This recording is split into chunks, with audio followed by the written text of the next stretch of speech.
একটি অসাধারণ ভিডিও পেশ করিতেছি। ইহার পর কি হইয়াছিল তাহা ভিডিওর পরে বলা হইয়াছে।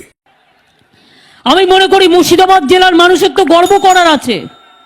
মুর্শিদাবাদ জেলার মানুষ একদিন বাংলার রাজধানী কে ছিল? ভারতের বাংলার রাজধানী কোথায় ছিল? মুর্শিদাবাদে কোথায়? মুর্শিদাবাদে কোথায়? মুর্শিদাবাদে কোথায় ছিল রাজধানী? পলাশীর শেষ প্রান্তে লড়াই হয়েছিল কার সাথে কার? পলাশীর শেষ প্রান্তে লড়াই হয়েছিল কার সাথে কার? সিরাজদৌল্লা আর মির্জাফর।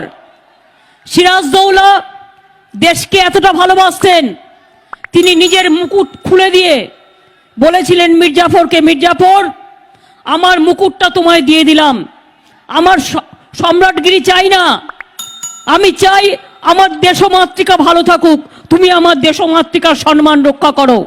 ইহা শ্রবণের উপরান্তে সিরাজদৌল্লা ও মির্জাফর দুইজনাই কবর হইতে উঠিয়া পুনরায় মৃত্যুবরণ করিলেন। পুনরায় মৃত্যুবরণ করিলেন। পুনরায় মৃত্যুবরণ করিলেন। পুনরায় মৃত্যুবরণ করিলেন। পুনরায় মৃত্যুবরণ করিলেন। পুনরায় মৃত্যুবরণ করিলেন। পুনরায় মৃত্যুবরণ করিলেন।